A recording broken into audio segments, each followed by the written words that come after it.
اس سورت کی پہلی آیت میں لفظ یاسین کی وجہ سے اس کا نام سورہ یاسین رکھا گیا۔ فضیلت: سرکار دو عالم صلی اللہ تعالیٰ علیہ وسلم نے ارشاد فرمایا، ہر چیز کے لیے قلب ہے اور قرآن کا قلب سورہ یاسین ہے، اور جس نے سورہ یاسین پڑھی تو اللہ تعالیٰ اس کے لیے 10 بار قرآن پڑھنے کا ثواب لکھتا ہے۔ مضامین: اس سورت کی ابتدا میں نبی اکرم علیہ الصلوۃ کی رسالت کا بیان ہے، پھر ایک گروہ دشمنی کرنے والا ہے جس کے ایمان لانے کی امید نہیں، اور دوسرا گروہ وہ ہے جس کے ہدایت حاصل ہونے کی توقع ہے۔ ان دونوں گروہوں کے اعمال محفوظ ہیں اور علم الہی میں ان کے آثار موجود ہیں۔ ایک بستی انطاکیہ کے لوگوں کی مثال بیان کی گئی کہ جنہوں نے یکے بعد دیگرے رسولوں کو جھٹلایا اور ان کا مذاق اڑایا۔ کفار مکہ کو ڈرایا گیا کہ اگر انہوں نے بھی سابقہ کفار جیسی روش نہ چھوڑی تو ان پر بھی عذاب نازل ہو سکتا ہے۔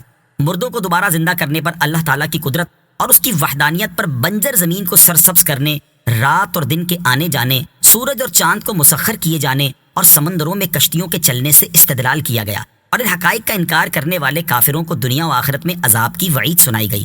اللہ تعالیٰ نے اپنے حبیب علیہ السلام کے شاعر ہونے کی نفی کی اور یہ بتایا کہ وہ قرآن کے ذریعے اللہ تعالیٰ کے عذاب سے ڈرانے والے اور اس بات کی خبر دینے والے ہیں کہ لوگوں کو اللہ تعالیٰ کی نعمتوں پر شکر ادا کرنا چاہیے۔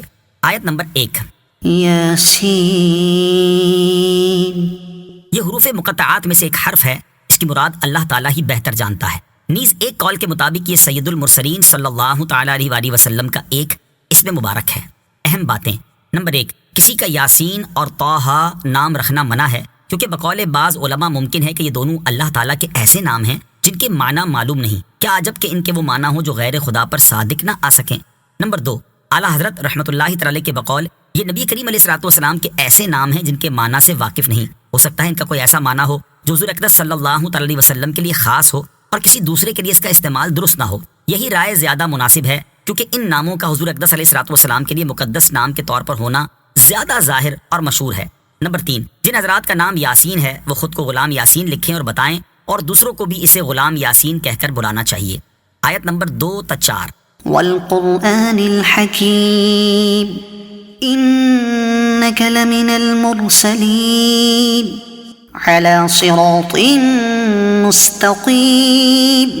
حکمت والے قرآن کی قسم، بے شک تم رسولوں میں سے ہو، سیدھی راہ پر ہو۔ ان 3 آیات کا خلاصہ یہ ہے کہ کافروں نے حضور پرنور صلی اللہ تعالیٰ علیہ وآلہ وسلم سے کہا تھا آپ رسول نہیں ہیں، اور نہ ہی اللہ تعالیٰ نے ہماری طرف کوئی رسول بھیجا ہے۔ ان کے اس قول کے یہاں اللہ تعالیٰ نے رد فرمایا اور قرآن مجید کی قسم ارشاد فرما کر فرمایا، حکمت والے قرآن کی قسم، اے پیارے حبیب، بے شک آپ ان ہستیوں میں سے ہیں جنہیں رسالت کا منصب عطا کیا گیا ہے، اور بے شک آپ ایسے سیدھے راستے پر ہیں جو منزل مقصود تک پہنچانے والا ہے۔ یہ راستہ توحید اور ہدایت کا راستہ ہے، اور تمام انبیاء کرام علیہ السلام اسی راستے پر رہے ہیں۔ اہم باتیں: نمبر 1، بارگاہ الہی میں سید المرسلین صلی اللہ تعالی وسلم کا مقام اتنا بلند ہے کہ کافروں کی طرف سے آپ پر ہونے والے اعتراضات کا جواب اللہ تعالیٰ خود ارشاد فرماتا ہے۔ نمبر 2، اللہ تعالیٰ نے آپ کی رسالت پر اپنے مقدس کلام قرآن مجید کی قسم ارشاد فرمائی ہے۔ نمبر 3، نبی کریم علیہ السلام کا راستہ ہی صراط مستقیم ہے۔ آیت نمبر 5 اور 6۔ تنزیل العزیز الرحیم لتنذر قوما ما انذر آباؤهم فهم غافلون۔ عزت والے مہربان کا اتارا ہوا تاکہ تم اس قوم کو ڈراؤ جس کے باپ دادا کو نہ ڈرایا گیا تو وہ غفلت میں پڑے ہوئے ہیں۔ فرمایا کہ قرآن حکیم اس رب تعالیٰ کا نازل کیا ہوا ہے جو عزت والا اور مخلوق پر مہربان ہے۔ قرآن اس لیے نازل کیا تاکہ اے حبیب آپ قرآن مجید کے ذریعے اس قوم کو عذاب الہی سے ڈرائیں جس کے باپ دادا کے پاس عذاب الہی سے ڈرانے کے لیے طویل عرصے سے کوئی رسول علیہ السلام نہ پہنچا، جس کی وجہ سے لوگ ایمان اور ہدایت سے غفلت میں پڑے ہوئے ہیں۔ اہم بات: قوم قریش کا تو یہی حال ہے کہ ان میں نبی کریم علیہ السلام سے پہلے کوئی رسول تشریف نہیں لائے، اور عرب میں حضرت اسماعیل علیہ السلام کے بعد سے لے کر سرکار دو عالم علیہ السلام تک ان کے پاس کوئی رسول تشریف نہیں لایا، جبکہ اہل کتاب کے پاس حضرت عیسیٰ علیہ السلام کے بعد سے لے کر حضور پرنور علیہ السلام تک کوئی رسول تشریف نہیں لایا۔ آیت نمبر 7۔ لقد حق القول على اکثرهم فهم لا يؤمنون۔ بے شک ان میں اکثر پر بات ثابت ہو چکی ہے تو وہ ایمان نہ لائیں گے۔ آیت کا خلاصہ یہ ہے کہ کفار مکہ میں سے اکثر پر اللہ تعالیٰ کا عذاب واجب ہو چکا ہے، کیونکہ اللہ تعالیٰ اپنے ازلی علم سے جانتا ہے کہ یہ لوگ اپنے اختیار سے کفر پر اصرار کریں گے اور کفر پر ہی مریں گے، اس لیے اے پیارے حبیب یہ لوگ آپ کے عذاب الہی سے ڈرانے کے باوجود ایمان نہیں لائیں گے۔ آیت نمبر 8۔ انا جعلنا في اعناقهم اغلالا فهي الى الاذقان فهم مقمحون۔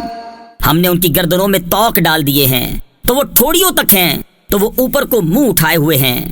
شان نزول، یہ آیت ابو جہل اور اس کے 2 مخزومی دوستوں کے بارے میں نازل ہوئی۔ واقعہ کچھ یوں ہے کہ ابو جہل نے قسم کھائی تھی کہ اگر وہ سرکار دو عالم علیہ الصلوۃ والسلام کو نماز پڑھتے دیکھے گا تو پتھر سے سر کچل ڈالے گا۔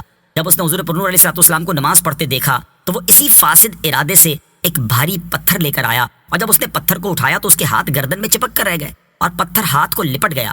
یہ حال دیکھ کر وہ اپنے دوستوں کی طرف واپس لوٹا اور ان سے واقعہ بیان کیا تو اس کے دوست ولید بن مغیرہ نے کہا یہ کام میں کروں گا۔ چنانچہ وہ پتھر لے کر آیا اور حضور اکرم علیہ الصلوۃ والسلام ابھی نماز ہی پڑھ رہے تھے۔ جب وہ قریب پہنچا تو اللہ تعالیٰ نے اس کی بینائی سلب کر لی۔ یہ بھی پریشان ہو کر اپنے یاروں کی طرف لوٹا۔ انہوں نے اس سے کہا تو نے کیا کیا؟ وہ کہنے لگا میں نے ان کی آواز تو سنی تھی مگر وہ نظر ہی نہیں آئے۔ اب ابو جہل کے تیسرے دوست نے دعویٰ کیا کہ وہ اس کام کو انجام دے گا، اور بڑے دعوے کے ساتھ تاجدار رسالت صلی اللہ تعالی علیہ وآلہ وسلم کی طرف چلا تھا کہ الٹے پاؤں ایسا بدحواس ہو کر بھاگا کہ اوندھے منہ گر گیا۔ اس کے دوستوں نے حال پوچھا تو کہنے لگا میرا حال بہت سخت ہے، میں نے ایک بہت بڑا سانڈ دیکھا جو میرے اور حضور علیہ الصلوۃ والسلام کے درمیان حائل ہو گیا۔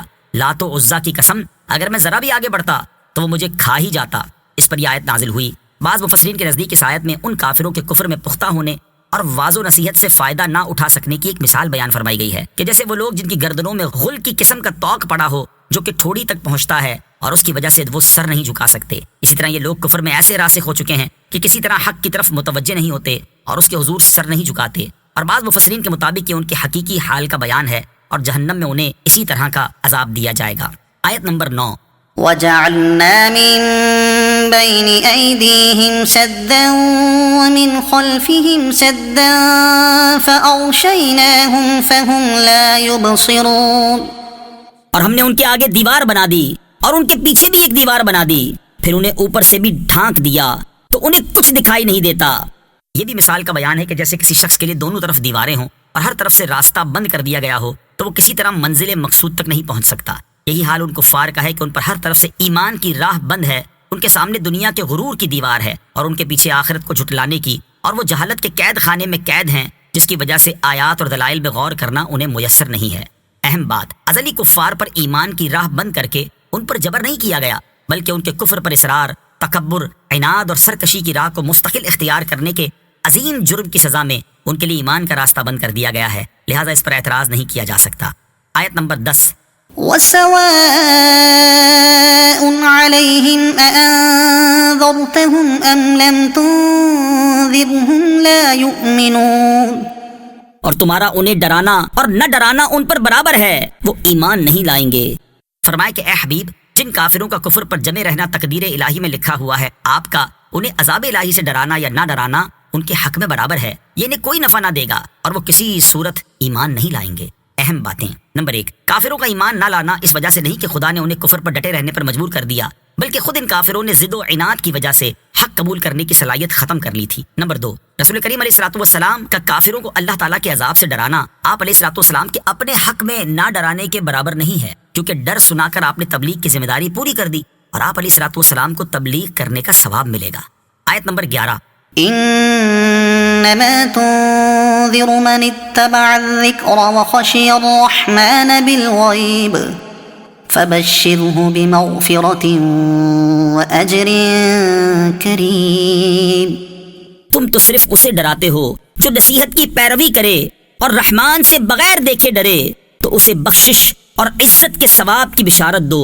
فرمایا کہ اے حبیب، آپ کے ڈر سنانے اور خوف دلانے سے وہی نفع اٹھاتا ہے جو قرآن مجید کی پیروی کرے اور اس میں دیے گئے احکامات پر عمل کرے اور اللہ تعالیٰ کے غیبی عذاب سے پوشیدہ اور اعلانیہ ہر حال میں ڈرے، اور جس کا یہ حال ہے تو آپ اسے گناہوں کی بخشش اور عزت کے ثواب جنت کی بشارت دے دیں۔ آیت نمبر 12، إنا نحن نحيي الموتى ونكتب ما قدموا وآثارهم وكل شيء أحصيناه في إمام مبين۔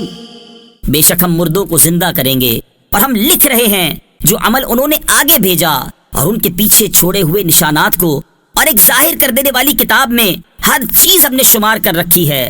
فرمایا کہ بے شک قیامت کے دن ہم اپنی کامل قدرت سے مردوں کو زندہ کریں گے، نیز دنیا کی زندگی میں انہوں نے جو نیک اور برے اعمال کیے وہ ہم لکھ رہے ہیں تاکہ ان کے مطابق انہیں جزا دی جائے، اور ہم ان کی وہ نشانیاں اور وہ طریقے بھی لکھ رہے ہیں جو اپنے بعد چھوڑ گئے، خواہ وہ طریقے نیک ہوں یا برے، اور ایک ظاہر کر دینے والی کتاب لوح محفوظ میں ہر چیز ہم نے شمار کر رکھی ہے۔ اہم بات، لوگ جو طریقے اپنے پیچھے چھوڑ گئے وہ اچھے بھی ہو سکتے ہیں اور برے بھی. نئے اچھے طریقوں کو بدعت حسنہ یعنی اچھی بدعت کہتے ہیں، اور یہ طریقہ نکالنے والے اور عمل کرنے والے دونوں ثواب پاتے ہیں. اور برے طریقوں کو بدعت سیئہ یعنی بری بدعت کہتے ہیں. یہ طریقہ نکالنے والے اور عمل کرنے والے دونوں گناہگار ہوتے ہیں. درس: جاری رہنے والے گناہوں کا سلسلہ شروع کرنے والے اپنے انجام پر غور کریں کہ جب اپنے گناہوں کے ساتھ دوسروں کے گناہوں کا بوجھ ان کے کندھے پر بھی ہوگا تو ان کا کیا حال ہوگا. آیت نمبر 13. واضرب لهم مثلا أصحاب القرية إذ جاءها المرسلون. اور ان سے شہر والوں کی مثال بیان کرو جب ان کے پاس رسول آئے. ارشاد فرمایا کہ اے حبیب، کفار مکہ کے سامنے شہر والوں کا واقعہ بیان کر کے انہیں اللہ تعالیٰ کے عذاب سے ڈرائیں، تاکہ جس وجہ سے اس شہر کے کافروں پر عذاب نازل ہوا اس سے یہ لوگ بچیں. آیت نمبر 14. إذ أرسلنا إليهم 2 فكذبوهما فعززنا بثالث فقالوا إنا إليكم مرسلون. جب ہم نے ان کی طرف 2 رسول بھیجے پھر انہوں نے ان کو جھٹلایا تو ہم نے تیسرے کے ذریعے مدد کی تو ان سب نے کہا بے شک ہم تمہاری طرف بھیجے گئے ہیں. اللہ تعالیٰ نے 2 رسولوں کو ایک شہر والوں کی طرف مبعوث فرمایا جنہوں نے ان شہر والوں کو توحید و رسالت پر ایمان لانے کی دعوت دی، لیکن ان کی دعوت سن کر شہر والوں نے انہیں جھٹلایا. اس کے بعد اللہ تعالیٰ نے ایک تیسرے رسول کو پہلے دونوں کی مدد کے لیے بھیجا. اب ان تینوں رسولوں نے قوم سے ارشاد فرمایا ہم تمہاری طرف رسول بنا کر بھیجے گئے ہیں. آیت نمبر 15. قالوا ما أنتم إلا بشر مثلنا وما أنزل الرحمن من شيء إن أنتم إلا تكذبون. لوگوں نے کہا تم تو ہمارے جیسے آدمی ہو اور رحمان نے کوئی چیز نہیں اتاری، تم صرف جھوٹ بول رہے ہو. قوم نے رسولوں کی بات تسلیم کرنے کی بجائے وہی اعتراض کیا جو اکثر امتوں نے اپنے رسولوں پر کیا تھا کہ تم تو ہمارے جیسے انسان ہو، لہذا تم کیسے خدا کے رسول ہو سکتے ہو. یعنی ان کافروں کے اعتقاد کے مطابق رسول فرشتوں میں سے ہونا چاہیے تھا، اور یہ چونکہ انسان تھے اس لیے ان کے نزدیک رسول نہیں ہو سکتے تھے. اس کے ساتھ کافروں نے یہ بھی کہا خدائے رحمان عز و جل نے کچھ بھی نازل نہیں کیا، یعنی وحی کے نزول کا دعویٰ غلط ہے اور تم جھوٹے ہو. اہم بات، انبیاء کرام علیہ السلام کو اپنے جیسا بشر کہنا ہمیشہ سے کفار کا طریقہ رہا ہے. آیت نمبر 16 اور 17. قالوا ربنا يعلم إنا إليكم لمرسلون وما علينا إلا البلاغ المبين. رسولوں نے کہا ہمارا رب جانتا ہے کہ بے شک ضرور ہم تمہاری طرف بھیجے گئے ہیں اور ہمارے ذمے صرف صاف صاف تبلیغ کر دینا ہی ہے.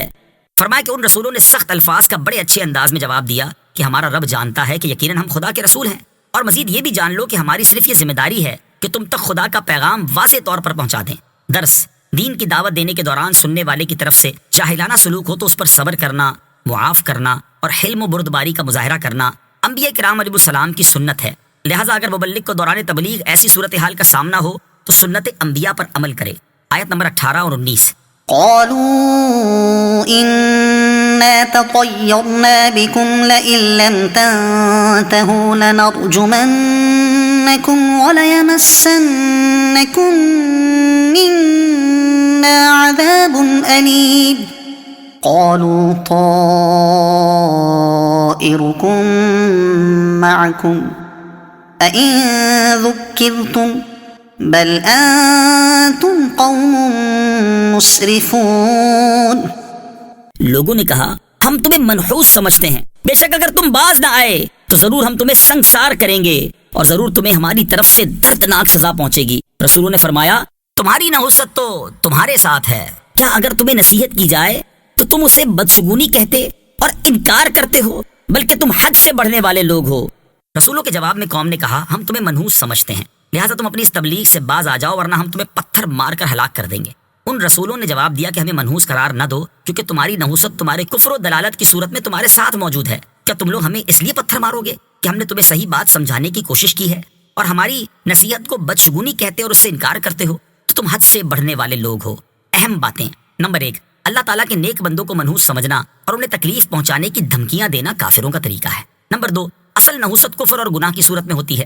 درس: کچھ لوگوں کی عادت ہوتی ہے کہ جس چیز کی طرف ان کے دل مائل ہوں تو وہ اس چیز کو اپنے حق میں بابرکت سمجھتے ہیں، اور جس چیز سے نفرت کرتے اور اسے ناپسند کرتے ہوں تو اس چیز کو اپنے حق میں منحوس سمجھتے ہیں. اس لیے اگر انہیں کوئی مصیبت پہنچ جائے تو کہتے ہیں کہ یہ فلاں کی نحوست ہے اور اس کی وجہ سے ہمارا یہ نقصان ہو گیا. آپس میں لڑائی جھگڑا شروع ہو گیا، رشتہ ٹوٹ گیا، اگرچہ ان سب کی حقیقی وجہ کچھ اور ہو، شرعی طور پر کوئی شخص، کوئی جگہ، وقت یا چیز منحوس نہیں ہے، اسلام میں اس کا کوئی تصور نہیں، یہ وہمی خیالات ہوتے ہیں، ان سے بچنا چاہیے۔ آیت نمبر 20 اور 21۔ وجاء من أقصى المدينة رجل يسعى قال يا قوم اتبعوا المرسلين اتبعوا من لا يسألكم أجرا وهم مهتدون۔ اور شہر کے دور کے کنارے سے ایک مرد دوڑتا ہوا آیا، اس نے کہا اے میری قوم، ان رسولوں کی پیروی کرو، ایسوں کی پیروی کرو جو تم سے کوئی معاوضہ نہیں مانگتے اور وہ ہدایت یافتہ ہیں۔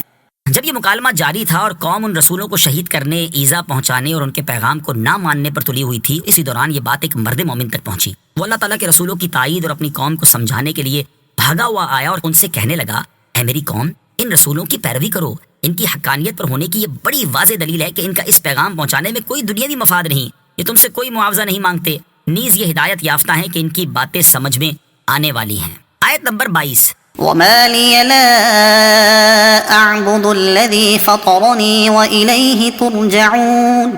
اور مجھے کیا ہے کہ میں اس کی عبادت نہ کروں جس نے مجھے پیدا کیا، اور اسی کی طرف تم لوٹائے جاؤ گے۔ جب مرد مومن نے قوم سے رسولوں کی پیروی کرنے کا کہا تو قوم نے ان سے کہا کیا تم ہمارے دین کے مخالف ان لوگوں کی پیروی کرنے لگے ہو اور ان کے خدا پر ایمان لے آئے ہو؟ اس کے جواب میں اس مومن نے کہا کہ اس حقیقی مالک کی عبادت نہ کرنے کا کیا مطلب ہے جس نے مجھے پیدا کیا اور جس کی طرف لوٹ کر سب کو جانا ہے۔ ہر شخص اپنے وجود پر نظر کر کے اس کی نعمت کے حق کو پہچان سکتا ہے۔ درس: کسی کو نصیحت کرتے وقت ایسا انداز نہیں ہونا چاہیے جس سے وہ غور کرنے کی بجائے نصیحت کرنے والے کی مخالفت پر اتر آئے۔ آیت نمبر 23 اور 24۔ أأتخذ من دونه آلهة إن يردني الرحمن بضر لا تغن عني شفاعتهم شيئا ولا ينقذون إني إذا لفي ضلال مبين۔ کیا میں اللہ کے سوا اور معبود بنا لوں کہ اگر رحمان مجھے کوئی نقصان پہنچانا چاہے تو ان کی سفارش مجھے کوئی نفع نہ دے اور نہ وہ مجھے بچا سکیں گے، بے شک جب تو میں کھلی گمراہی میں ہوں گا۔ مرد مومن نے مزید یہ کہا کیا میں اپنے خالق اللہ تعالیٰ کو چھوڑ کر ان بتوں کو اپنا معبود بنا لوں جو ایسے بے بس ہیں کہ اگر رحمان عز و جل مجھے کوئی نقصان پہنچانا چاہے تو یہ بت مجھے کوئی نفع نہیں پہنچا سکتے، کیونکہ وہ سفارش کرنے کے اہل نہیں اور نہ ہی وہ خود اپنی قدرت کے ذریعے مجھے اس نقصان سے بچا سکیں گے۔ اور بتوں کا بے بس ہونا اس بات کی دلیل ہے کہ بت عبادت کے مستحق ہرگز نہیں ہیں، اور اگر میں اللہ تعالیٰ کی بجائے بتوں کو اپنا معبود بنا لوں جب تو بے شک میں کھلی گمراہی میں ہوں گا، کیونکہ عاجز بتوں کو خالق حقیقی کے ساتھ شریک کرنا ایسی گمراہی ہے جو کہ کسی بھی عقل مند سے پوشیدہ نہیں۔ اہم باتیں: نمبر 1، جھوٹے معبود بت وغیرہ کسی کی شفاعت نہ کر سکیں گے۔ نمبر 2، اللہ تعالیٰ کے وہ محبوب بندے جن کو شفاعت کا اذن مل چکا ہے وہ ضرور شفاعت کریں گے۔ آیت نمبر 25۔ إني آمنت بربكم فاسمعون۔ بے شک میں تمہارے رب اللہ پر ایمان لایا تو تم میری سنو۔ اس مبلغ نے اپنی قوم سے فرمایا بے شک میں تمہارے اس رب پر ایمان لے آیا ہوں جس کا تم انکار کرتے ہو، کیونکہ وہی میرا، تمہارا اور ساری کائنات کا حقیقی رب ہے، تو تم ان رسولوں کی پیروی کرنے سے متعلق میری بات غور سے سنو اور میری بات مان لو۔ میں نے تمہیں حق پر متنبع کر دیا ہے اور یہ بھی بتا دیا ہے کہ عبادت کا حقدار وہی ہے جس نے تمہیں پیدا کیا ہے اور جس کی طرف تمہیں لوٹ کر جانا ہے۔ قوم نے ان کی نصیحت پر عمل نہ کیا اور انہیں شہید کر دیا۔ آیت نمبر 26 اور 27۔ قيل ادخل الجنة قال يا ليت قومي يعلمون بما غفر لي ربي وجعلني من المكرمين۔ اس سے فرمایا گیا کہ تو جنت میں داخل ہو جا۔ اس نے کہا اے کاش میری قوم جان لیتی جیسی میرے رب نے میری مغفرت کی اور مجھے عزت والوں میں شامل کیا۔ جب لوگوں نے اس مبلغ کو شہید کر دیا تو عزت و اکرام کے طور پر مبلغ سے فرمایا گیا تو جنت میں داخل ہو جا۔ جب وہ جنت میں داخل ہوئے اور وہاں کی نعمتیں دیکھی تو انہوں نے یہ تمنا کی کہ ان کی قوم کو معلوم ہو جائے کہ اللہ تعالیٰ نے مجھے بخش دیا ہے اور میری بہت عزت افزائی فرمائی ہے۔ اہم بات: نیکی کی دعوت میں کبھی جان و مال کی قربانی بھی دینی پڑتی ہے، لیکن یہ رائے گاہ نہیں جاتی۔ رب کریم ایسی قربانی کی بہت قدر فرماتا ہے۔ آیت نمبر 28 اور 29۔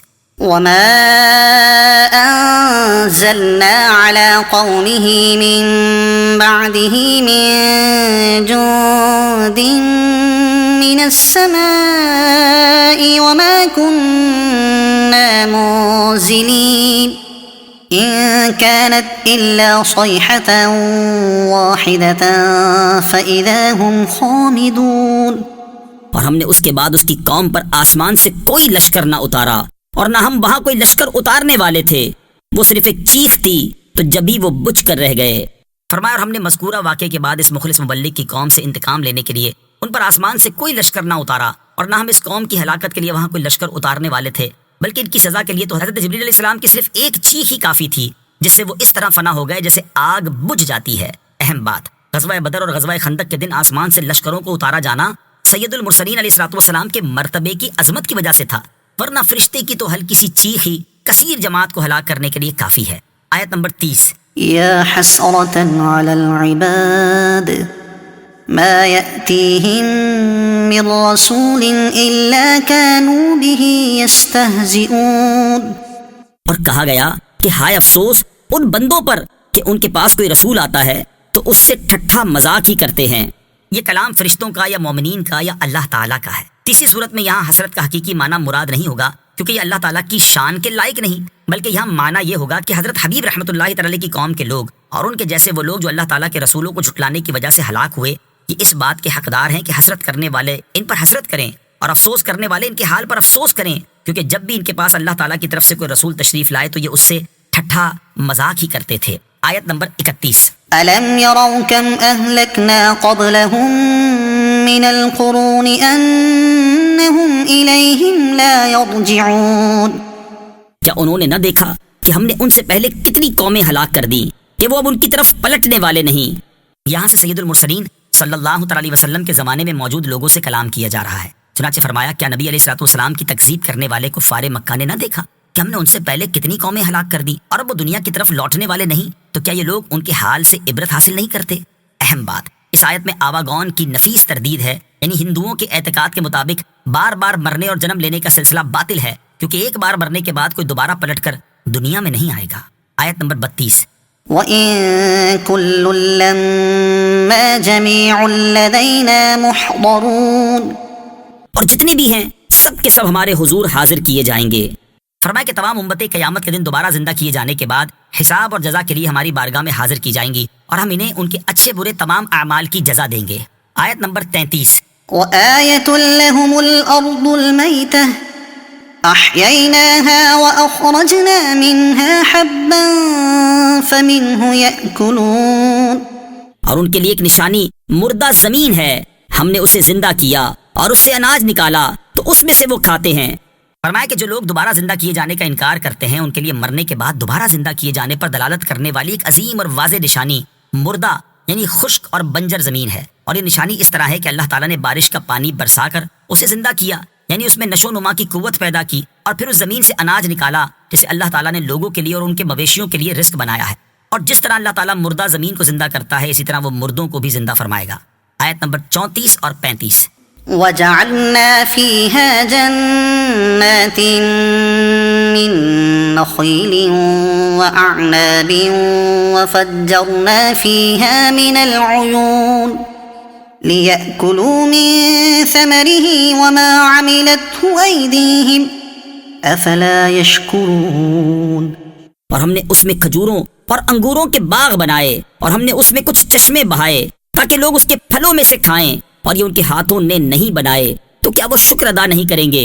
فرمایا کہ ہم نے زمین میں کھجوروں اور انگوروں کے باغ بنائے اور ان باغوں کی آب پاشی کے لیے زمین میں چشمے جاری کیے تاکہ لوگ اناج کی طرح ان باغات کے پھلوں میں سے بھی کھائیں، اور اگرچہ اناج اور پھل حاصل کرنے کے لیے بیج لوگوں نے بوئے اور آب پاشی انہوں نے کی، مگر بیج سے شاخ انہوں نے نہیں نکالی، اس شاخ کو بالی اور تناور درخت انہوں نے نہیں بنایا، بلکہ یہ اللہ تعالیٰ نے بنائے ہیں، کیونکہ اس پر اللہ تعالیٰ کے سوا اور کوئی قدرت نہیں رکھتا۔ تو کیا ان دلائل کا مشاہدہ کرنے کے بعد بھی وہ حق کو نہیں مانیں گے اور اللہ تعالیٰ کی قدرت و وحدانیت کا اقرار کر کے اس کی ان نعمتوں کا شکر ادا نہیں کریں گے؟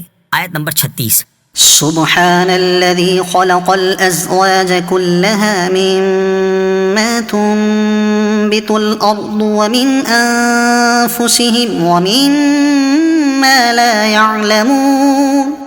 پاک ہے وہ جس نے سب جوڑے بنائے زمین کی اگائی ہوئی چیزوں سے اور لوگوں سے اور ان چیزوں سے جنہیں وہ جانتے بھی نہیں ہیں۔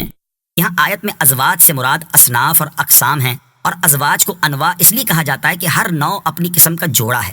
فرمایا کہ وہ اللہ تعالیٰ شریک سے اور ہر نقص و عیب سے پاک ہے، جس نے تمام انواع کو پیدا فرمایا۔ ان میں سے کچھ وہ ہیں جنہیں زمین اگاتی ہے جیسے اناج، پھل اور نباتات وغیرہ، اور کچھ وہ ہیں جن کا تعلق خود لوگوں کے نفسوں سے ہے جیسے ان کی مذکر اور مؤنث اولاد، اور کچھ وہ ہیں جن کی انسانوں کو خبر بھی نہیں ہے۔ آیت نمبر 37۔ وآية لهم الليل نسلخ منه النهار فإذا هم مظلمون، اور ان کے لیے ایک نشانی رات ہے، ہم اس پر سے دن کو کھینچ لیتے ہیں تو جبھی وہ اندھیروں میں رہ جاتے ہیں۔ فرمایا کہ مردوں کے دوبارہ زندہ ہونے کا انکار کرنے والوں کے لیے ایک نشانی رات ہے، اور یہ نشانی اس طرح ہے کہ اللہ تعالیٰ سورج کو غروب کر کے رات کو دن سے جدا کر دیتا ہے۔ اس کے بعد رات ایسے تاریک ہو جاتی ہے جیسے انتہائی کالی شے پر چڑھا ہوا سفید لباس اتار لیا جائے تو پھر وہ سیاہ ہی سیاہ رہ جاتی ہے، اور رات ہونے پر لوگوں کو اندھیرے میں داخل ہونے کے سوا کوئی چارہ نہیں رہتا۔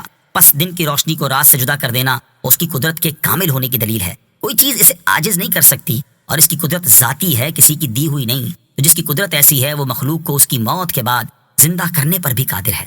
آیت نمبر 38۔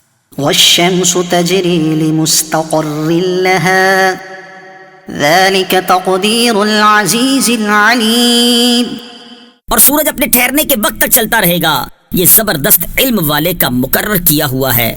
فرمایا کہ قدرت الہی کا انکار کرنے والوں کے لیے اس کی عظیم قدرت پر دلالت کرنے والی ایک نشانی سورج ہے، اور یہ نشانی اس طرح ہے کہ سورج اپنے چلنے کے مقرر کردہ انتہائی وقت یعنی قیامت تک چلتا رہے گا، یا اس سے مراد یہ ہے کہ سورج اپنی منزلوں میں چلتا ہے، اور جب سب سے دور والے مغرب میں پہنچتا ہے تو پھر لوٹ پڑتا ہے، کیونکہ یہی اس کا مستقر ہے۔ اور سورج کا اس طرح چلتے رہنا اس اللہ تعالیٰ کے حکم سے ہے جو اپنی سلطنت میں زبردست اور اپنی تمام مخلوقات کا علم رکھنے والا ہے، اور اس کی قدرت بھی کامل ہے، تو جس کی یہ شان ہے وہی واحد معبود ہے، اور وہ مردوں کو دوبارہ زندہ کرنے پر قدرت بھی رکھتا ہے۔ آیت نمبر 39۔ والقمر قدرناه منازل حتى عاد كالعرجون القديم، اور چاند کے لیے ہم نے منزلیں مقرر کی یہاں تک کہ وہ کھجور کی پرانی شاخ جیسا ہو جاتا ہے۔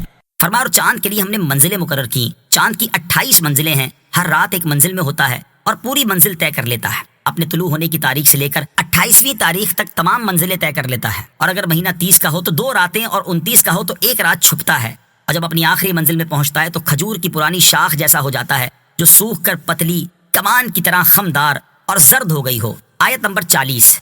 لا الشمس ينبغي لها أن تدرك القمر ولا الليل سابق النهار وكل في فلك يسبحون، سورج کو لائق نہیں کہ چاند کو پکڑے، اور نہ رات دن پر سبقت لے جانے والی ہے، اور ہر ایک ایک دائرے میں تیر رہا ہے۔ سورج ایسا نہیں کر سکتا کہ وہ رات میں چاند کو پکڑ سکے، اور نہ ہی سورج چاند کے ساتھ جمع ہو کر اس کے نور کو مغلوب کر دے، کیونکہ سورج اور چاند میں سے ہر ایک کی شوکت کے ظہور کے لیے ایک وقت مقرر ہے۔ نیز رات دن پر سبقت نہیں لے جا سکتی، یوں کہ دن کا وقت پورا ہونے سے پہلے آ جائے، بلکہ رات اور دن دونوں معین حساب کے ساتھ آتے جاتے ہیں، اور سورج اور چاند میں سے کوئی دوسرے کی شوکت کی حدود میں داخل نہیں ہوتا۔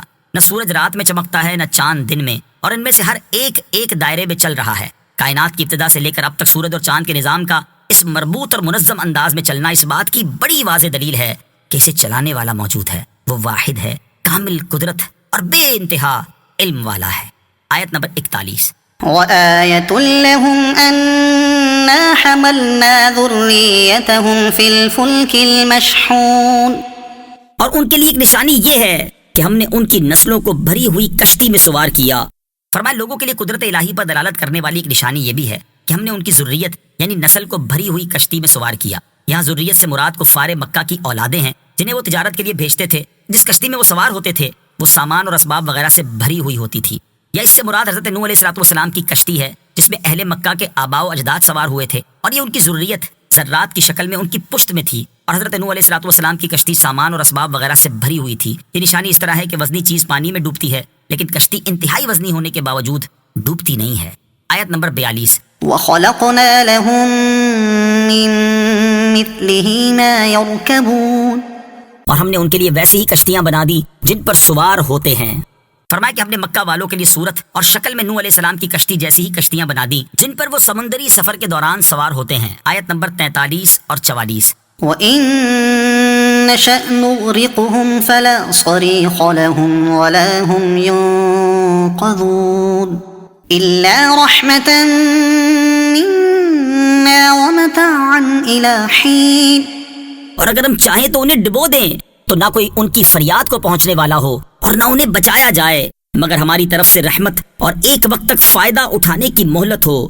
فرمایا کہ اگر ہم چاہیں تو کشتیوں میں موجود لوگوں کو ڈبو دیں تو اس وقت ان ڈوبنے والوں کی فریاد کو پہنچ کر ان کی مدد کرنے والا کوئی نہ ہوگا، اور نہ ہی خدا کے حکم کے بعد لوگوں کو ڈوب کر مرنے سے بچایا جائے گا۔ البتہ ہم ان پر رحم فرمائیں یا ان کی دنیا سے فائدہ اٹھانے کی مہلت ابھی باقی ہو تو یہ بچ سکتے ہیں۔ درس: عیش و آرام کی حالت میں اللہ تعالیٰ کے غضب سے غافل نہیں ہونا چاہیے، اور دوران سفر تو اس کا خاص خیال رکھنا چاہیے، کیونکہ سفر میں انسان کے حادثے کا شکار ہونے کے خطرات بڑھ جاتے ہیں، اور بسا اوقات لوگ اللہ تعالیٰ سے غافل ہو کر سفر کر رہے ہوتے ہیں کہ اچانک حادثے کا شکار ہو کر موت کے منہ میں چلے جاتے ہیں۔ آیت نمبر 45 اور 46۔ وَإِذَا قِيلَ لَهُمُ اتَّقُوا مَا بَيْنَ أَيْدِيكُمْ وَمَا خَلْفَكُمْ لَعَلَّكُمْ تُرْحَمُونَ وَمَا تَأْتِيهِمْ مِنْ آيَةٍ مِنْ آيَاتِ رَبِّهِمْ إِلَّا كَانُوا عَنْهَا مُعْرِضِينَ۔ اور جب ان سے فرمایا جاتا ہے ڈرو اس سے جو تمہارے سامنے ہے اور جو تمہارے پیچھے آنے والا ہے، اس امید پر کہ تم پر رحم کیا جائے، اور جب کبھی ان کے رب کی نشانیوں میں سے کوئی نشانی ان کے پاس آتی ہے تو وہ اس سے منہ پھیر لیتے ہیں۔ جب کفار مکہ کو عذاب الہی سے ڈراتے ہوئے فرمایا جاتا ہے کہ تم اس عذاب سے ڈرو جو دنیا میں تم پر آ سکتا ہے، اور اس عذاب سے بھی ڈرو جو آخرت میں آنے والا ہے، اور ایمان لے آؤ تاکہ تم پر رحم کیا جائے اور تم عذاب سے نجات پا جاؤ، تو وہ اس نصیحت پر عمل کرنے کی بجائے اس سے منہ پھیر لیتے ہیں، اور ان کے پاس جب کبھی ان کے رب کی نشانیوں میں سے کوئی نشانی آتی ہے تو یہ اس سے منہ پھیر لیتے ہیں، اور وہ ہر آیت و نصیحت سے اعراض کرتے ہیں۔ درس: نصیحت کی باتیں سنتے رہنا چاہیے، کبھی تو کوئی بات دل پر اثر کر ہی جاتی ہے۔ نصیحت سے منہ پھیرنا اور سننے ہی سے دور رہنا ہلاکت تک لے جاتا ہے۔ آیت نمبر 47۔ وَإِذَا قِيلَ لَهُمْ أَنفِقُوا مِمَّا رَزَقَكُمُ اللَّهُ قَالَ الَّذِينَ كَفَرُوا لِلَّذِينَ آمَنُوا أَنُطْعِمُ مَن لَّوْ يَشَاءُ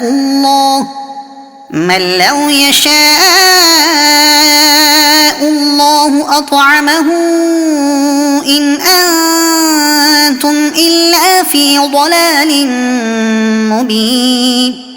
اور جب ان سے فرمایا جائے کہ اللہ کے دیے میں سے کچھ اس کی راہ میں خرچ کرو تو کافر مسلمانوں کو کہتے ہیں کہ کیا ہم اسے کھلائیں جسے اللہ چاہتا تو کھلا دیتا، تم تو کھلی گمراہی میں ہی ہو۔ شان نزول: یہ آیت کفار قریش کے بارے میں نازل ہوئی جن سے مسلمانوں نے انسانی ہمدردی کی بنا پر کہا تھا کہ تم اپنے مالوں کا وہ حصہ مسکینوں پر خرچ کرو جو تم نے اپنے گمان کے مطابق اللہ تعالیٰ کے لیے نکالا ہے۔ اس پر انہوں نے کہا کہ کیا ہم ان کو کھلائیں جنہیں اللہ تعالیٰ کھلانا چاہتا تو کھلا دیتا، یعنی اللہ تعالیٰ ہی کو مسکین لوگوں کا محتاج رہنا منظور ہے، اس لیے انہیں کھانے کو دینا اللہ تعالیٰ کی مشیت کے خلاف ہوگا۔ یہ بات انہوں نے کنجوسی کی وجہ سے مذاق اڑانے کے طور پر کہی تھی۔ آیت کے آخر میں فرمایا تم تو کھلی گمراہی میں ہی ہو۔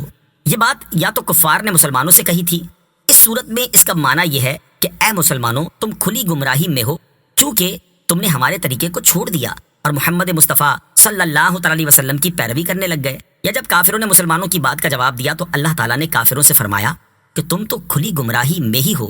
درس: بعض کو امیر اور بعض کو غریب بنانے کی ایک حکمت یہ ہے کہ لوگوں کو آزمایا جائے۔ امیر کی آزمائش یوں بھی ہوتی ہے کہ وہ اللہ تعالیٰ کا دیا ہوا مال اس کی راہ میں خرچ کرتا ہے یا نہیں، اور غریب کی آزمائش یوں بھی ہوتی ہے کہ وہ اپنی غربت پر صبر و شکر کا مظاہرہ کرتا ہے یا نہیں۔ لہٰذا امتحان میں کامیابی کے لیے مالدار کو اپنا مال اللہ تعالیٰ کی راہ میں اور اسی کی اطاعت میں خرچ کرنا چاہیے، اور محتاج کو صبر سے کام لیتے ہوئے رضا الہی پر راضی رہنا چاہیے۔ آیت نمبر 48 سے 50۔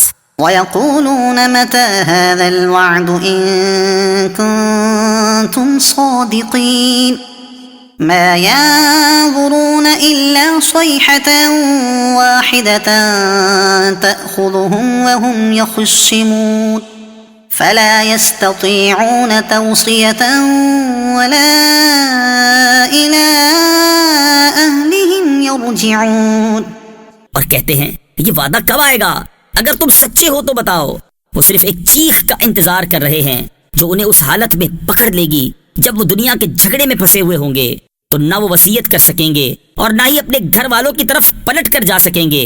کافروں نے نبی کریم علیہ الصلوۃ والسلام اور صحابہ کرام سے کہا تم ہمیں یہ کہہ رہے ہو کہ مرنے کے بعد دوبارہ زندہ کیا جائے گا اور قیامت قائم ہوگی، اگر تم سچے ہو تو بتاؤ یہ وعدہ کب آئے گا؟ ان لوگوں کے جواب میں فرمایا گیا ان کے بار بار پوچھنے سے یہی نظر آ رہا ہے کہ وہ صرف سور کے پہلے نفخے کی اس چیخ کا انتظار کر رہے ہیں جسے حضرت اسرافیل علیہ السلام پھونکیں گے، اور وہ چیخ اس حال میں ان تک پہنچے گی کہ وہ دنیا کے جھگڑوں جیسے خرید و فروخت، کھانے پینے، بازاروں اور مجلسوں اور دنیا کے کاموں میں پھنسے ہوئے ہوں گے۔ اس وقت جو لوگ اپنے گھر والوں کے درمیان ہوں گے وہ وصیت نہ کر سکیں گے، اور جو لوگ گھروں سے باہر ہوں گے وہ اپنے گھر پلٹ کر نہ جا سکیں گے، بلکہ جہاں چیخ سنیں گے وہیں مر جائیں گے، اور قیامت انہیں کچھ کرنے کی مہلت نہ دے گی۔ درس: یہاں کفار مکہ کو قیامت قائم ہونے کا وقت نہیں بتایا گیا کیونکہ یہ اللہ تعالیٰ کی حکمت کے خلاف ہے، اور انہیں جواب میں یقینی طور پر آنے والی چیز پر تنبیہ فرمائی گئی۔ عقل مندی کا تقاضا یہ ہے کہ انسان قیامت کا وقت اور اس کی تاریخ کی تحقیق میں وقت صرف کرنے کی بجائے قیامت کی تیاری کرے۔ آیت نمبر 51 اور 52۔ ونفخ في الصور فإذا هم من الأجداث إلى ربهم ينسلون قالوا يا ويلنا من بعثنا من مرقدنا هذا ما وعد الرحمن وصدق المرسلون۔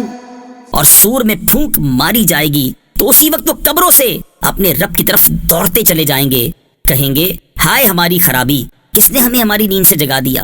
یہ وہ ہے جس کا رحمان نے وعدہ کیا تھا اور رسولوں نے سچ فرمایا تھا۔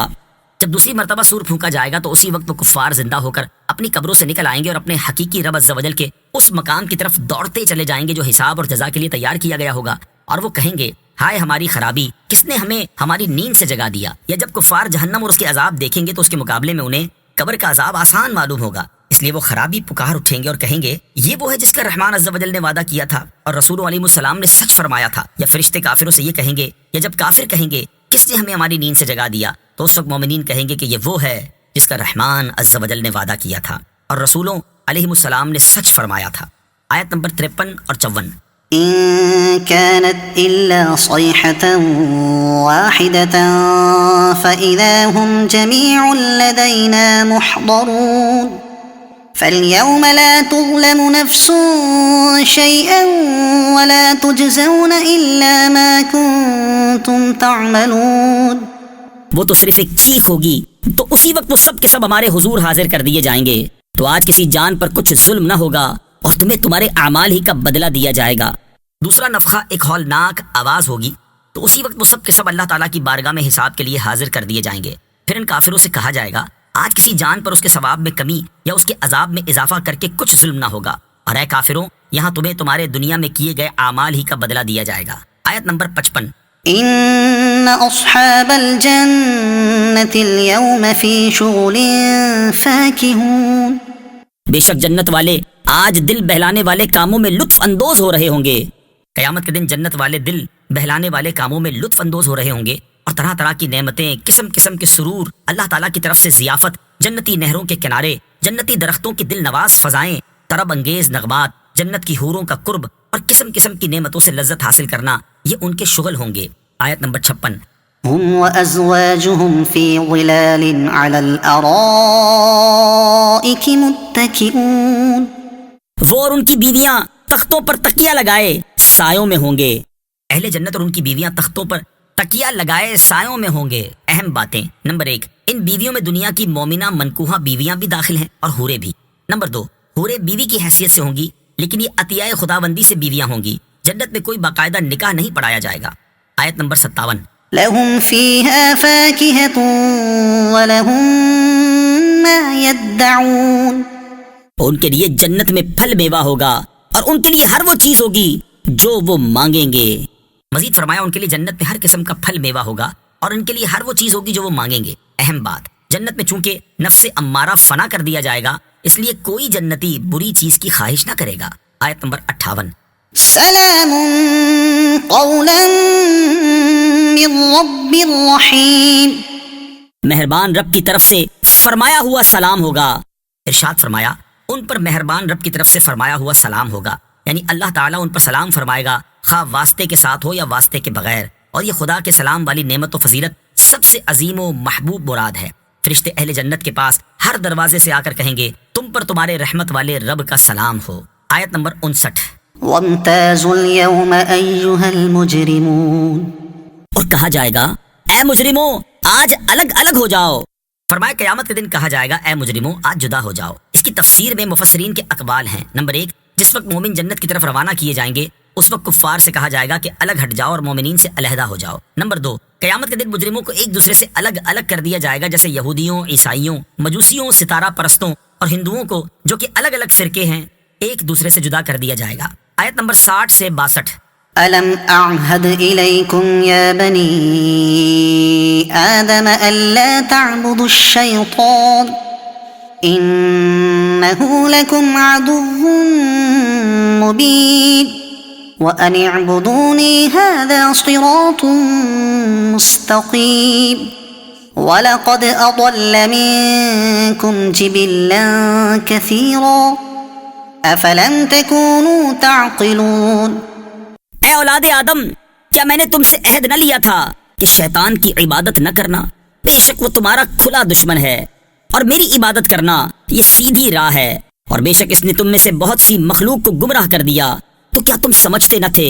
قیامت کے دن اللہ تعالیٰ مجرموں سے فرمائے گا، اے اولاد آدم علیہ السلام، کیا میں نے اپنے انبیاء کرام علیہ السلام کی معرفت تمہیں یہ حکم نہ دیا تھا کہ شیطان تمہیں جو وسوسے دلاتا ہے اور تمہارے لیے اللہ تعالیٰ کی نافرمانی کو مزین کرتا ہے، اس میں تم اس کی فرما برداری نہ کرنا، بے شک وہ تمہارا کھلا دشمن ہے، اور کیا میں نے یہ حکم نہ دیا تھا کہ صرف میری عبادت کرنا؟ یہ ایسی سیدھی راہ ہے کہ اس سے بڑھ کر اور کوئی سیدھی راہ نہیں، اور بے شک شیطان نے تم میں سے بہت سی مخلوق کو گمراہ کر دیا، تو کیا تم میں عقل نہ تھی کہ تم اس کی عداوت اور گمراہ گری کو سمجھتے اور اپنے برے اعمال چھوڑ دیتے تاکہ تم عذاب کے حقدار قرار نہ پاتے؟ آیت نمبر 63 اور 64۔ هذه جهنم التي كنتم توعدون اصلوها اليوم بما كنتم تكفرون۔ یہ ہے وہ جہنم جس سے تمہیں ڈرایا جاتا تھا، اپنے کفر کے سبب آج اس میں داخل ہو جاؤ۔ جب مجرم جہنم کے قریب پہنچیں گے تو ان سے کہا جائے گا، اے مجرموں، یہ ہے وہ جہنم جس کا تم سے رسولوں علیہ السلام کے ذریعے دنیا میں وعدہ کیا جاتا تھا، اور اب تم جہنم کو دیکھ کر اس کی تصدیق کر لو، مگر یہ تصدیق مفید نہیں، اور آج تم اس جہنم میں داخل ہو جاؤ، اور دنیا میں جو تم اپنے کفر پر ہی قائم رہے اس کے سبب جہنم کے عذابات چکھو۔ اہم بات، نبی علیہ السلام پر اعتماد کرنے کا نام ایمان ہے۔ کفار آخرت کو دیکھ کر ساری چیزیں مان جائیں گے، مگر وہ ماننا کارآمد نہ ہوگا، کیونکہ انہوں نے اپنی آنکھ پر اعتماد کیا، نہ کہ نبی علیہ السلام پر۔ آیت نمبر 65۔ اليوم نختم على أفواههم وتكلمنا أيديهم وتشهد أرجلهم بما كانوا يكسبون۔ آج ہم ان کے منہوں پر مہر لگا دیں گے، اور ان کے ہاتھ ہم سے کلام کریں گے، اور ان کے پاؤں ان کے اعمال کی گواہی دیں گے۔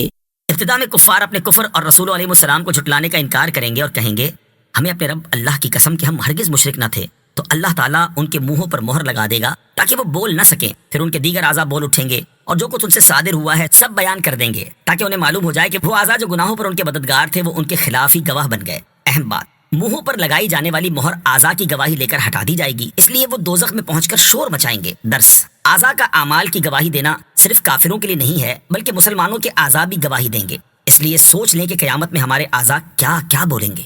آیت نمبر 66۔ وَلَوْ نَشَاءُ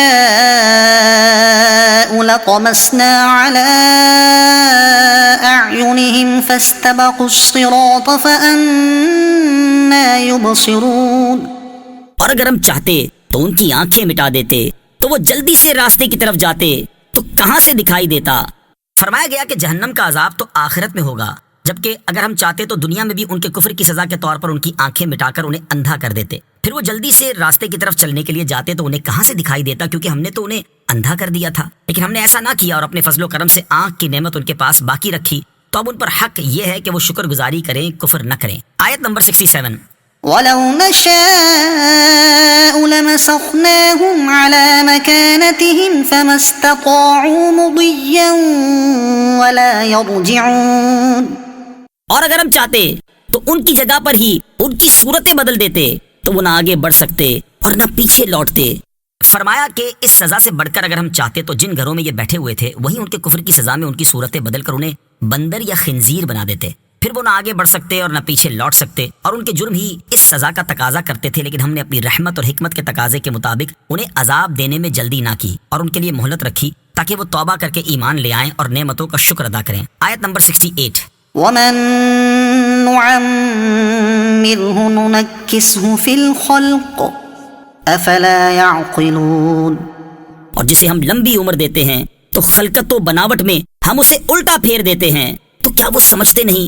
اس آیت کا خلاصہ یہ ہے کہ اوپر بیان کی گئی سزاؤں کا واقع ہونا قابل تعجب نہیں، اس کی ایک نظیر پر ہماری قدرت گواہ ہے کہ جسے ہم لمبی عمر دیتے ہیں تو اسے پیدائش میں الٹا پھیر دیتے ہیں کہ وہ بچپن جیسی کمزوری اور ناتوانی کی طرف واپس ہونے لگتا ہے، اور دم بدم اس کی طاقتیں، قوتیں، جسم اور عقل کم ہونے لگتے ہیں۔ تو کیا اس حالت کو دیکھ کر وہ سمجھتے نہیں کہ جس پروردگار نے یہ تبدیلی کی وہ اس پر قادر ہے کہ آنکھیں دینے کے بعد انہیں مٹا دے، اور اچھی صورتیں عطا کرنے کے بعد ان کو مسخ کر دے، اور موت دینے کے بعد پھر زندہ کر دے۔ آیت نمبر 69۔ وَمَا عَلَّمْنَاهُ الشِّعْرَ وَمَا يَنبَغِي لَهُ إِنْ هُوَ إِلَّا ذِكْرٌ وَقُرْآنٌ مُبِينٌ۔ اور ہم نے نبی کو شعر کہنا نہ سکھایا اور نہ وہ ان کی شان کے لائق ہے، وہ تو نہیں مگر نصیحت اور روشن قرآن۔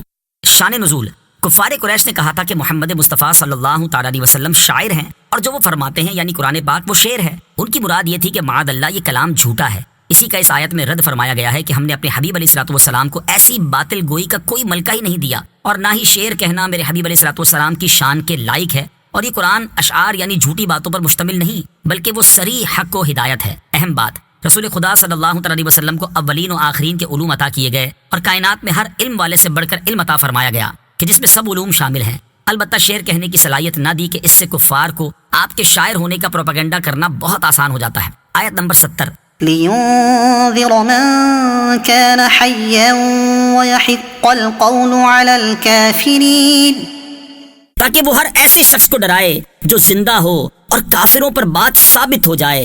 ارشاد فرمایا تاکہ وہ ہر ایسے شخص کو ڈرائے جو زندہ ہو۔ یہاں ڈرانے والے سے مراد نبی کریم علیہ الصلوۃ والسلام ہیں، یا اس سے مراد قرآن مجید ہے، اور زندہ سے مراد وہ شخص ہے جو دل کا زندہ ہو اور کلام و خطاب کو سمجھتا ہے۔ یہ مومن کی شان ہے۔ اس صورت میں آیت کا معنی یہ ہوگا، قرآن پاک نصیحت اور روشن قرآن ہے، تاکہ نبی اکرم علیہ الصلوۃ والسلام یا قرآن مومن کو گناہوں پر ہونے والے عذاب سے ڈرائیں تاکہ وہ گناہوں سے باز رہے، اور کفر پر قائم رہنے والے کافروں پر عذاب کی بات ثابت ہو جائے۔ یا زندہ سے مراد وہ شخص ہے جو اللہ تعالیٰ کے علم میں ایمان لانے والا ہے۔ اس صورت میں آیت کا معنی یہ ہوگا، رسول خدا صلی اللہ تعالیٰ علیہ وسلم یا قرآن اس شخص کو عذاب سے ڈرائیں جو اللہ تعالیٰ کے علم میں ایمان لانے والا ہے۔ آیت نمبر 71 سے 73، أولم يروا أنا خلقنا لهم مما عملت أيدينا أنعاما فهم لها مالكون وذللناها لهم فمنها ركوبهم ومنها يأكلون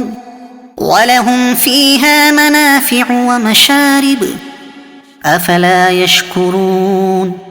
اور کیا انہوں نے نہ دیکھا کہ ہم نے اپنے ہاتھ کے بنائے ہوئے چوپائے ان کے لیے پیدا کیے تو یہ ان کے مالک ہیں، اور ہم نے ان چوپایوں کو ان کے لیے تابع کر دیا، تو ان چوپایوں سے کچھ ان کی سواریاں ہیں اور کچھ سے وہ کھاتے ہیں، اور لوگوں کے لیے ان چوپایوں میں کئی طرح کے منافع اور پینے کی چیزیں ہیں، تو کیا وہ لوگ شکر ادا نہیں کریں گے؟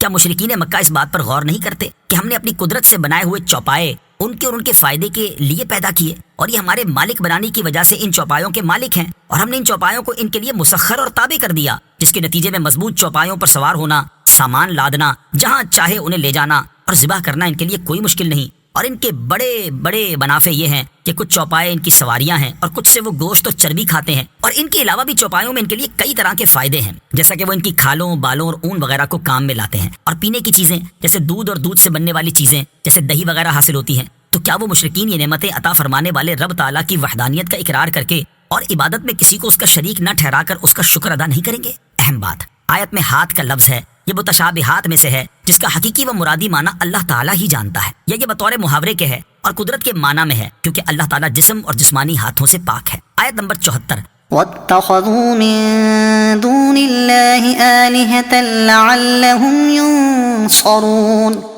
اور انہوں نے اللہ کے سوا اور معبود بنا لیے کہ شاید ان کی مدد ہو جائے۔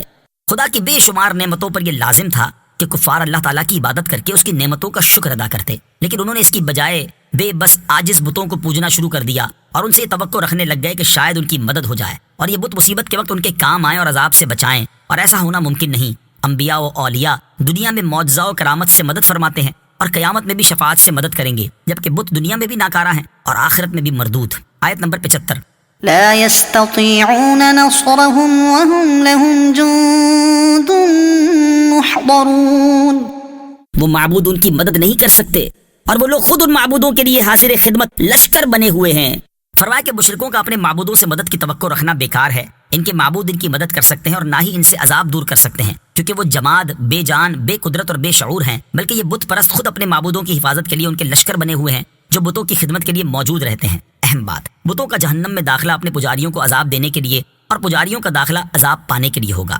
آیت نمبر 76، فلا يحزنك قولهم إنا نعلم ما يسرون وما يعلنون، تو ان کی بات تمہیں غمگین نہ کرے، بے شک ہم جانتے ہیں جو وہ چھپاتے ہیں اور جو ظاہر کرتے ہیں۔